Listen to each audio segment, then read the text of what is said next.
ఈరోజు దేవాలయ పూజా విధానంలో మరి అంతరార్థం తెలుసుకుందాం. బాహ్యార్థము బాహ్యమైన వాటికి ఉపయోగపడుతుంది, అంతరార్థం ఆధ్యాత్మికమైన వాటికి ఉపయోగపడుతుంది. ఎప్పుడు బాహ్యంలోనే జీవుడు ఉంటే మళ్ళీ జనన మరణ చక్రంలో తగులుకుంటాడు. జన్మలు ఎలా వస్తాయో మరి పోయేటప్పుడు దేని మీద మనసు ఉంటుందో ఆ రూపాన్ని మళ్ళీ తీసుకుంటాడు, జన్మ తీసుకుంటాడు. అయితే మరి ఆధ్యాత్మికంగా మనసు భగవంతుని మీదకు మరలుతూ ఉంటే కొంచెం కొంచెం సాధన చేస్తే అప్పుడు పరమాత్మ యందు మనసు నిలుస్తూ ఉంటే మరి ప్రాణం పోయే సమయంలో ఆ భగవన్నామాన్ని తలుస్తూ కానీ మరి మనసులో ఉంచుకుని కానీ వెళ్ళినట్లయితే ఆ భగవత్ స్వరూపాన్ని పొందుతాడు. మరి మనకి జీవిత లక్ష్యం ఒకటే, జీవుడు దేవుడే అవ్వాలి. మానవుడు అనుకున్నామా మాధవుడే అవ్వాలి, నరుడు అనుకుంటే నారాయణుడే అవ్వాలి. ఈ జన్మ నుంచి ఒకే ఒక్క మెట్టు, ఒకే ఒక్క స్థితి ఉంది పైన, ఇంకా ఎక్కువ ఏమీ లేవు. ఆ ఒక్కదానికి చేరడానికే మనం సాధన అనేది చెయ్యాలి, సాధించుకోవాలి.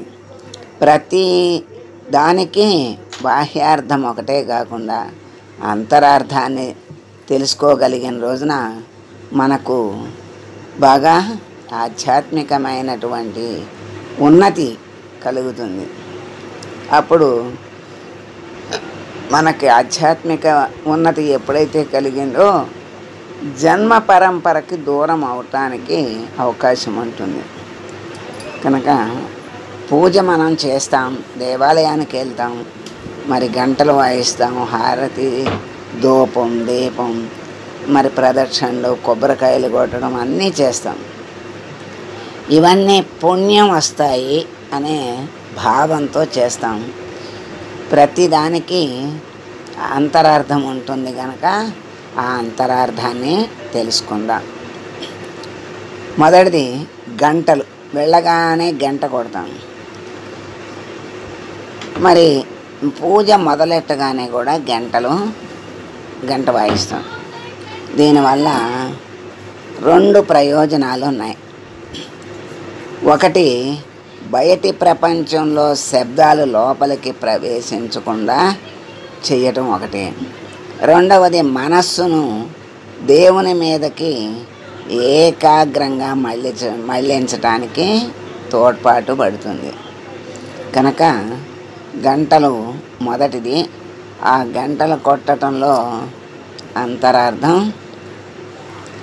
మనం తెలుసుకున్నాం. ఎందుకంటే ఈ బయట ప్రపంచంలో ఉన్న మనసు లోపలికి, అంటే ఆ ఘంటానాదంలో ఈ బయట ప్రపంచాన్ని తెలుసుకుండా, శబ్దాలు వినపడకుండా ఆ నాదం వినపడుతుంది. ఆ తర్వాత భగవంతుని మీద మనసు నిలుస్తుంది. అది ఒకటి. దీపహారతి రెండవది. దీపాన్ని వెలిగించి దేవుని విగ్రహం ముందు తిప్పడం. దీనిలోని అంతరార్థం ఏమిటి అంటే దైవాన్ని జ్యోతి స్వరూపంగా భావించటం. దైవమే కాంతి స్వరూపం. ఆ సమయంలో భక్తుల భావన ఈ విధంగా ఉంటుంది. ఏమనుకుంటారు అంటే, స్వామి నీవే ఈ విశ్వంలో స్వయం ప్రభవమైన జ్యోతివి, సూర్యుడు చంద్రుడు అన్నీ వీటిలోని తేజస్సు నీదే, కాంతివి నీవే. నీ దివ్య కాంతి చేత మాలోని చీకటిని తొలగించి మా బుద్ధిని ప్రభావితం చేయి అని అనుకుంటాము అని చెప్తున్నారు. ఇంత భావన కూడా మనకి రాదు. ఆ దీపం హారతి మా భగవంతుడికి ఇవ్వాలి అని అనుకుంటాం.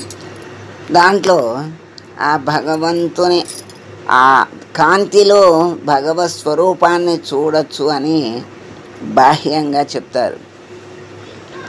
అట్లా ఆ విధంగా దీపం భగవంతుని స్వరూపాన్ని బాహ్య స్వరూపాన్ని చూడటానికి ఉపయోగపడుతుంది అని కూడా చెప్తారు.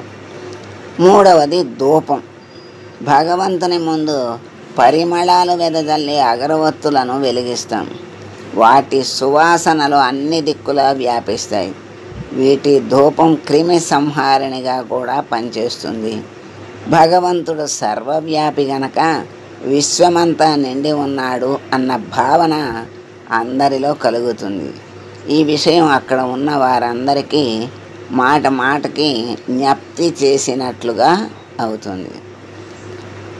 అంటే అది అంత వ్యాపిస్తుంది. ఆ వ్యాపించటం అనేది భగవతత్వానికి భగవంతుడు కూడా అలాగే నిండి ఉన్నాడు అనే భావన అందరిలో కలుగుతుంది అని ఆ విషయం జ్ఞప్తికి వస్తుంది అని చెప్తున్నారు. నాలుగవది కర్పూర హారతి. వ్యక్తిగతమైన అహంకారం కర్పూరంలాగా కరిగిపోవాలని ఈ హారతిలోని అంతరార్థం. ఈ విధంగా జీవాత్మ పరమాత్మతో ఐక్యం కావాలని భక్తులు కోరుకుంటారు. అహంకారం కర్పూరంలాగా కరిగిపోవాలని హారతిలోని అంతరార్థం. ఈ విధంగా జీవాత్మ పరమాత్మతో ఐక్యం కావాలని భక్తులు కోరుకుంటారు అని చెప్తున్నారు. ఐదవది గంధపు సేవ. ఈ సేవలో చాలా అర్థం ఉంది. భగవంతుని విగ్రహానికి పూయటానికి గంధాన్ని మెత్తగా నూరుతారు. అంత శ్రమకు లోనైనప్పటికీ గంధం ఓర్పుతో సహించి మంచి పరిమళాన్ని వెదజల్లి ఆహ్లాదం కలిగిస్తుంది. ఆ విధంగానే ఎన్ని కష్టాలు లోనైనప్పటికీ భక్తుడు చెలించకుండా కష్టాలను చిరునవ్వుతో స్వీకరించాలి. ఎటువంటి పరిస్థితుల్లోనూ శత్రువుకైనా అపకారం తలపెట్టకూడదు. ఇదే ఈ గంధ సేవలోని అంతరార్థం. అంటే ఆ గంధాన్ని మెత్తగా అంత రుద్దితే అది బాధ అనుకోకుండా ఓర్పుతో సహించి మంచి పరిమళాన్ని వెదజల్లుతుంది కనుక ఆహ్లాదాన్ని అందరికీ అందిస్తుంది. ఆ విధంగానే శత్రువుకు కూడా అపకారం తలపెట్టకూడదు అని దీని అర్థం, అంతరార్థం అని చెప్తున్నారు. ఆరవది పూజ. దేవునికి పత్రం, పుష్పం, ఫలం, తోయం అనే వాటిని భక్తులు పూజలో సమర్పిస్తూ ఉంటారు. కానీ భగవంతునికి వీటితో పని లేదు. నిజానికి ఏ విధమైన వస్తువులు భక్తులు సమర్పించాలని భగవంతుడు కోరడు. కానీ ఆ అర్పణలో ఎంతో పరమార్థం ఉంది. అంటే ఏమీ సమర్పించకపోయినా భగవంతునికి మనస్సు సమర్పిస్తే ఏమీ సమర్పించాల్సిన అవసరం లేదు. కానీ ఆ అర్పణలో ఇంకా పరమార్థం ఉందని చెప్తున్నారు, తెలుసుకున్నాం. ఏడవది పత్రం, శరీరం. ఇది త్రిగుణాలతో కూడుకుని ఉంది. పూజలో దీన్ని భగవంతునికి అర్పిస్తాడు. పత్రం సమర్పిస్తే శరీరాన్ని సమర్పించినట్లే. త్రిగుణాలతో కూడుకున్న శరీరాన్ని భగవంతునికి అర్పించినట్లు. ఎనిమిదవది పుష్పం, అంటే హృదయం. ఇక్కడ పుష్పం అంటే చెట్ల మీద పూచే పువ్వు అని అర్థం కాదు.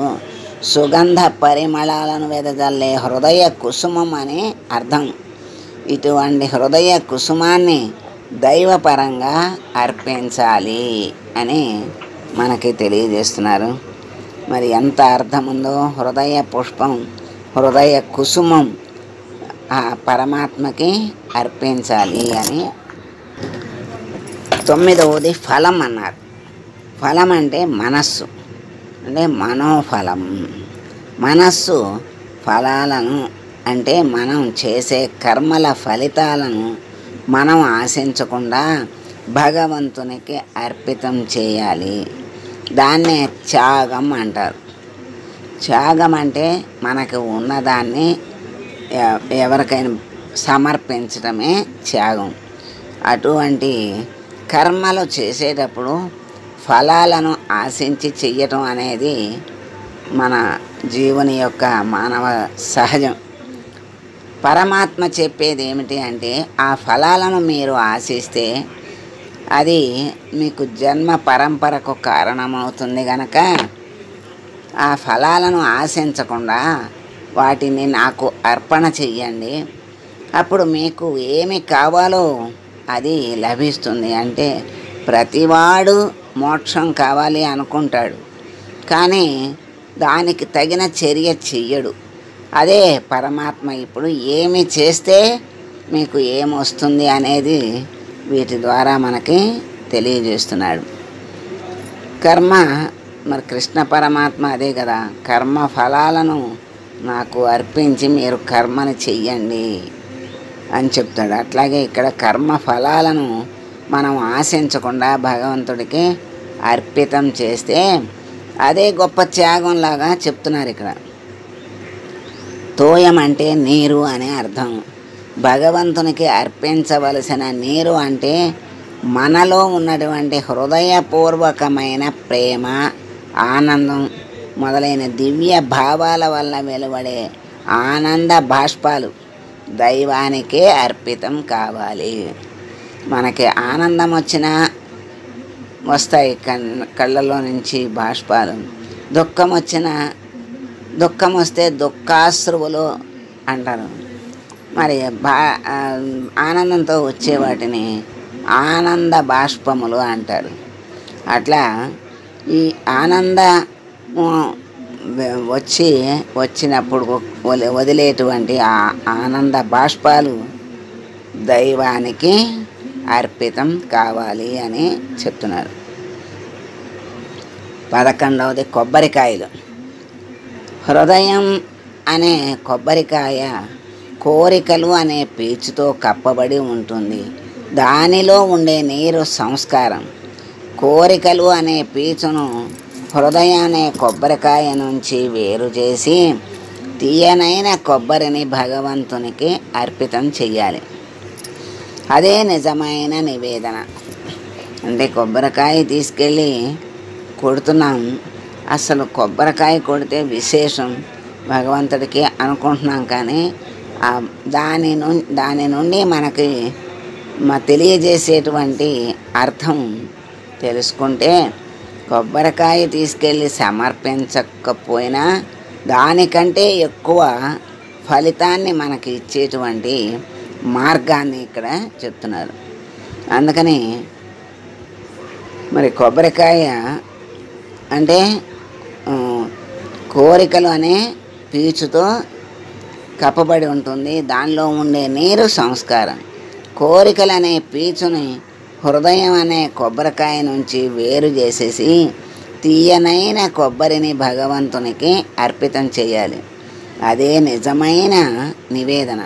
లోపల సంస్కారం అనేవి ఉన్నంతకాలం హృదయం శరీరాన్ని కదలకుండా అంటిపెట్టుకుని ఉంటుంది. హృదయము అనే కొబ్బరికాయను పీచు అనే కోరిక వాసన వదలదు. మనం చేసే పనులను విత్తనాలతో పోలుస్తారు. మంచి విత్తనం వేస్తే మంచి మొక్క ఎలా వస్తుందో, మంచి పనులు చేస్తే మంచి ఫలితాలు కూడా అదే విధంగా వస్తాయి. అందుకే మనం చేసే పనులను బట్టే మనకు ఫలితాలు లభిస్తాయి. 12వది నమస్కారం. చేతులు జోడించగానే 10 వేళ్ళు కలిసి ఉంటాయి. ఈ 10 వేళ్ళు 10 ఇంద్రియాలకు గుర్తు. ఇందులో కర్మేంద్రియ జ్ఞానేంద్రియాలను హృదయములోని పరమాత్మకు కైంకర్యం చేయుచున్నాను అని చేతులు జోడించటంలోని ఆ నమస్కారంలోని అంతరార్థం. ఇప్పుడు ఈ అంతరార్థాలన్నీ మనం తెలుసుకుంటున్నాం కనుక నమస్కారం చెయ్యగానే మన జ్ఞానేంద్రియాలు కర్మేంద్రియాలు భగవంతునికి సమర్పణ చేస్తున్నాం అనేటువంటి భావం మనలో రావాలి, వస్తుంది. తెలుసుకున్నాం కదా. అందుకని నమస్కారం యొక్క అంతరార్థాన్ని ఈ విధంగా చెప్పారు. 13వది ప్రదక్షిణ.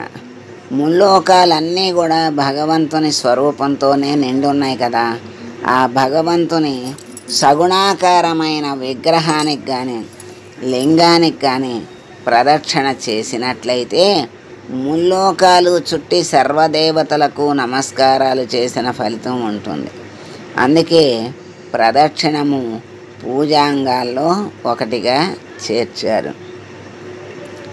ఆ ఒక్క ప్రదక్షిణ విఘ్నేశ్వరుడు తల్లిదండ్రులకు చేసి విశ్వమంతా చేసినంత ఫలితాన్ని పొంది మరి తనకు కావలసిన ఆధిపత్యాన్ని పొందాడు, తల్లిదండ్రుల అనుగ్రహాన్ని పొందాడు. అటువంటి శక్తి మరి ఆ ప్రదక్షిణకు ఉంది అని మనకి ఆ కథ ద్వారా తెలుస్తుంది, ఆ విషయం ద్వారా. అలాగే ఇక్కడ మనకి పూజలో ఉన్నటువంటి 13 అంశాలకి కూడా 13 రకాలుగా మనకి అంతరార్థాన్ని అన్నిటినీ తెలియజేశారు. ఆ అంతరార్థాన్ని తెలుసుకొని మసలుకొని భగవంతుని అనుగ్రహానికి అందరూ పాత్రులు కావాలని కోరుకుంటూ స్వస్తి చెప్దాం. సర్వే జనా సుఖినో భవంతు.